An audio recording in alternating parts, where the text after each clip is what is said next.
This is Achieve the Possibilities with your host, Pam Hargis, business owner and Focal Point certified coach. Welcome to Get More Things Done and Feel Great. This is a program that I like to do for all ages of people who need to really manage their time more effectively. In fact, I've trained 8th graders on this program, high school students, leaders of large corporations, business owners, solopreneurs, you name it. Quite frankly, this is time management. And so as I go through this, some things that you will walk away with are your ability to double your activity and get things done, unlock your mental powers, and have more me time. Now, that's an interesting concept, having more me time. A lot of people don't even think about that when they plan their day. But what I am here to tell you today is that me time is important. Why do we work? Why do we do the things that we do to earn an income? Well, it's so we have more me time and we can have fun with that me time. Or we can use that me time to donate to nonprofit organizations or families. So why don't we plan for that more effectively? But before we get started, there's one thing that will prevent success with your ability to manage your time, and that are habits and old ways of thinking. So I'm asking you right here, right now, prepare to be open-minded and willing to try the concepts that I'm going to share with you. How many of you have seen the movie or read the book Alice in Wonderland? Well, there's a part in the movie, where Alice comes to a fork in the road and the Cheshire Cat is in the tree. She says to him, "Which road do I take?" He says, "Well, where do you want to go?" She says, I don't know. And then he replies, "Does it really matter?" And of course, that book was written originally by Lewis Carroll, but that's a very strong point in the book. If I don't know where I'm going, then what difference does this make? We've talked about SMART goals before, SMART being the acronym for specific, measurable, achievable, realistic, and timely. So how are we doing at setting our goals? Now, our goals can be everything from, what are my business goals? What are my sales and service goals? What are the goals I have for my employees? What are my home goals? What about my own personal goals and family goals? And then, yes, what are my fun goals? So, do I have a goal of where my next vacation is going to be? Do I have a goal of what book I want to read next? What about I want to build a room onto my house, or I just want to paint my bedroom? Yes, those are goals too, and those are things that I need to add in when I'm doing my goals. And when we think about time management, it's important that you integrate those personal and business goals. The other thing that's really important is thinking on paper. Did you know that those people that write their goals down are more apt to achieve their goals than those that just keep them up in their head? And you increase your goal success significantly by when you take those goals and you write them down to where they're visible on a regular basis. What I do is I have my goals literally written on my whiteboard. My personal and my business goals, they're written on my whiteboard. That way, when I walk into my office, I see them all the time. I don't have them on a piece of paper in a binder under a stack of books hidden in a desk somewhere. They're there visible for me to see and stay focused. Want to increase your success even more? Share those goals with others. What happens when we share goals with others? Well, now we've put it out on our sleeve, right? We can't just hide and say, "Oh, well, I'll meet that goal next time." It's out there for everybody to know, and now they're holding me accountable. And now that I've shared it with them, I'm holding myself even more accountable because I want to be able to say, "Yep, I made that goal. Here's where I stand." So recapping that, write your goals down, put them in a place that you can see. And as I've mentioned before, you want to start at a high level. You want to write your goals to where they're looking long-term I don't like going more than a year because things can change. Environmental, everything changes in a year. Write them at a year level and then back it up from there. And we'll go into that in more detail. Then you want to break it down to 6 months and then monthly and so forth. So what does that look like? The first thing is when I say I want to write my goals for a year, my personal goal might be by the end of the year, I want to have lost 10 pounds. Or by the end of the year, I want to have gone on 2 cruises. I want to achieve $1,000 in organic growth. Or I want to achieve 10 new customers in that year. Then you're going to take it and you're going to break it down. What does that look like at the 6-month level, the quarterly level, the monthly, and so on? When we break it down, it seems more achievable, doesn't it? Because then if I said I want to get 10 customers in a year, well, heck, that's less than 1 a month. I can do that. Or if I want to say I lose 20 pounds in a year, well, if I break that down to a monthly goal, that's less than 2 pounds a month. I can do that. Remember what I said about those SMART goals, achievable? By doing that, you're making it more achievable and realistic. Brian Tracy has a program that he developed called Eat That Frog. Now, when we think of Eat That Frog, it's like, what worse can I do? Well, there's a soundtrack that I want you to listen to that really explains that. Here's a little food for thought. There's an old saying that says, if the first thing you do when you wake up each morning is eat a live frog, nothing worse can happen for the rest of the day. Now, I don't know about you, but I think that's a pretty safe assumption. Well, Brian Tracy has said that your frog should be the most difficult task on your things to do list.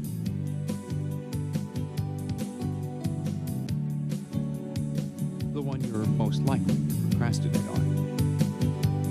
Because if you eat that first, it'll give you energy and momentum for the rest of the day. But if you don't, if you let them sit there on the plate while you do 100 unimportant things, it can drain your energy, and you won't even know it. William James, one of the founders of modern psychology, said this: procrastination is attitude's natural assassin. There's nothing so fatiguing as an uncompleted task. So, with that said, here's your assignment for the next 30 days. Take a look at your list. Circle the frog. Eat that first, and you'll thank us for it. So what did you glean from that? Well, what does it mean to eat that frog? What frogs do you have on your list that you keep procrastinating around? And that's really what this is all about. Why are we not successful in our time management? It's that one thing, maybe 2 or 3, that we keep pushing off and pushing off and pushing off. But it's the one thing that's really holding us back from being the most successful. Whether it's personally or business, it doesn't matter. So when you put your list together, and we're going to talk about how to do that here, what is that frog? Do you know in the mail you get those calendars that come to you from various organizations, and therefore the coming year? What do you do with those calendars? Well, one of the things I do is I actually use it for my goal setting and my time management. So here's how I break it down. The first thing is I take that calendar, and for each month that I have to do something, I'm going to write it on that calendar. So I'll put doctor's appointments. I'll put that I want to get a new client. I'll put that I want to have sold 3 homes. Whatever it is, I'm writing it on that calendar. This calendar, those items don't move. They're things that have to happen. For example, if I'm a high school student, graduation only happens at that one time. So what are the things I have to do in order to graduate successfully? Well, I've got to apply for scholarships. I have to pass my exams. Those are the things I'm writing in this monthly calendar. They cannot move. They are set dates and times. The other thing I'm going to do is I'm going to determine which of those are my frogs. And I'm going to put an F by that because that mentally helps me keep focused. That's the one thing that I know I'm going to try to push away, push away, push away. For each of those goals, I now need to write down an action towards that goal. So what are my actions towards the goal? So for example, if my goal for the month is I want to sell one new home, what is the action for the week that I need to do, and it could be multiple actions, to be able to make that happen? If I'm, say, a student at home, and one of my goals for the month is I want to get my learner's permit. Well, what are the things I want to do this week to be able to do that? Well, it might be that I want to test myself on how to parallel park. Or I want to be able to pass the practice test on signs. Again, what am I doing? For each of those actions, I'm prioritizing them in order of importance, but then I am also finding out which is my frog, which is the one item I'm likely to procrastinate on. And then for each of those activities, we're going to have tasks. So you've got your monthly goal, your weekly activity, and now your daily tasks. Another tool I like to use are all those pads of paper that either you get in the mail or you're out at an event somewhere and someone has those pads. I always pick them up. They're the little ones, not the big 8.5 by 11 ones, but the little ones. And that's where I like to write my daily tasks. So I will list all of my tasks that I need to do for the day to get towards my weekly activity. Here's where it becomes fun. How many minutes do you think you really can work on any one item and give it all the devotion and time that it deserves? A lot of people, they'll work on something for hours on end. And while it may seem like that's a good thing to do, it really isn't. The human brain can really, truly only focus on things, and I mean focus, for about 30 minutes. Let's be honest with ourselves. So here's what I want you to do. I want you to, for each of your tasks that you've prioritized and again identified your frog, I want you to look at each one and determine how much time do you need to work on that particular item. How long is it going to take you to finish? If you think it's going to take more than 30 minutes is the max, and I want you to write 30 besides that task. When it comes time to work on that task, I want you to set the stopwatch on your phone. We all have them, so set it. Set it for the amount of time you allotted. And let's pretend it's 30 minutes that you gave yourself to work on X project. When the timer goes off, stop. Yes, you may not have finished, and that's okay.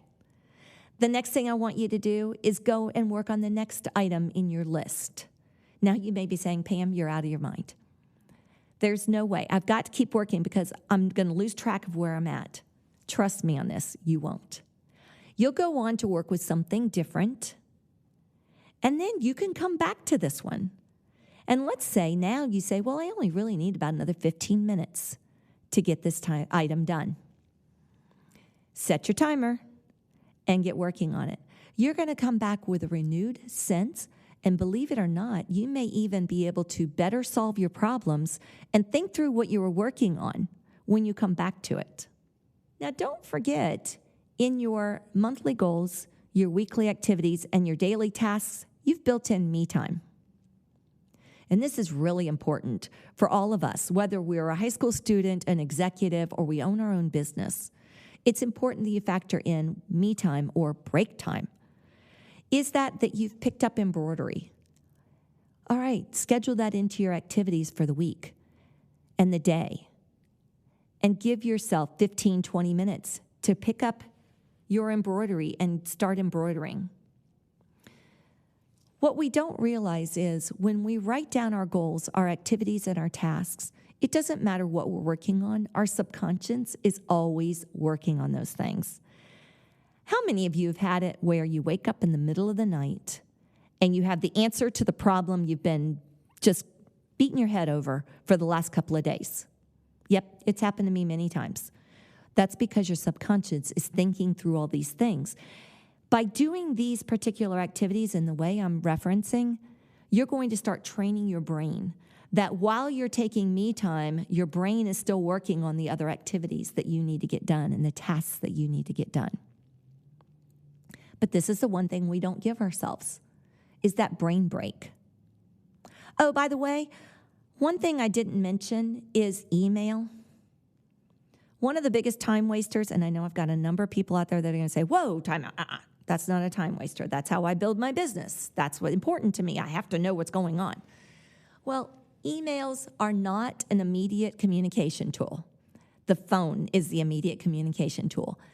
But how many times have we programmed our brain to watch our computer or watch our phone for that little pop-up or that little ding that says, you've got mail? I suggest turn off the sound, turn off your alert, and factor into your daily tasks email. Now, some of you, this is going to be one of those old habits that you've got to break out of. So what I suggest, and I'd like you to try it today, is schedule 30 minutes that you're going to do email. It can be 30 minutes at 2 o'clock. It can be 30 minutes at 4 o'clock. But I want you to really challenge and push yourself to only doing email in that time frame. When the timer goes off on your phone, stop and go to another item on your task list. You will find a couple of things are happening here, guys. When you set that timer, your brain is going to work faster because you're focused. I only have 20 minutes to work on this. I only have 30 minutes to work on this. So you're going to be uber focused to get this done. The other thing is you're going to find you get more stuff done because you are focused and you're moving things along. The more you set goals and you work toward them, the happier and more successful you will become. I guarantee that. So here's what I'd like you to do going forward. I want you to commit to yourself that you're going to put these actions into practice.